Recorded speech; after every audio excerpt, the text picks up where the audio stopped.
I'm in a church where on most Sundays, if I look out 20 minutes into the service, someone is crying. And it's not because we preach a heartbreaking sermon every week at St. Mark's. It is because they are people who, for something to do with who they are, have had to disappear from church, have had to leave it, or have had to shut down some part of themselves to tolerate being in religious communities.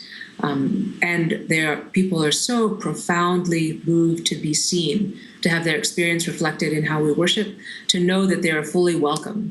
I think as church, it's just shameful that people beg to be with us, would do anything to be with us, and we make sure to make it impossible for them to bring their full selves to the service. So I think it is clearly one of the horrors of the Christian tradition that we have kept. We've asked so many people to be other than who they are, to be with us. You mentioned about the people who have felt it necessary to disappear in church, and I wonder if sometimes it's because they have actually experienced that fullness, that reaching out and grasping that fullness, and that desire to be called out, and yet the community itself has not heard it. The community itself is refusing to recognize it, or doesn't find a home for that in some way.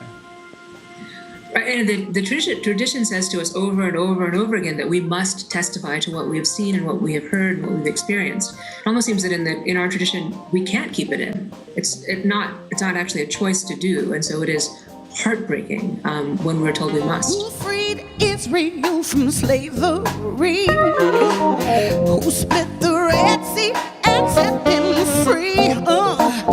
Who swept Pharaoh into that sea and led the people to their destiny? Yeah.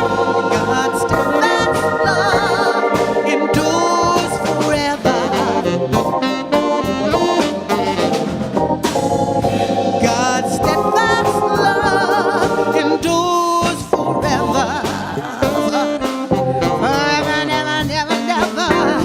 God's steadfast love endures forever. Oh yeah.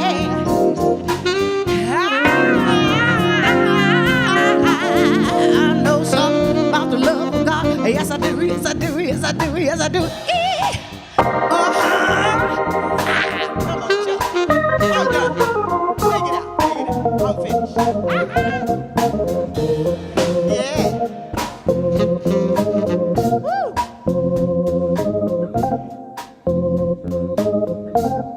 Woo!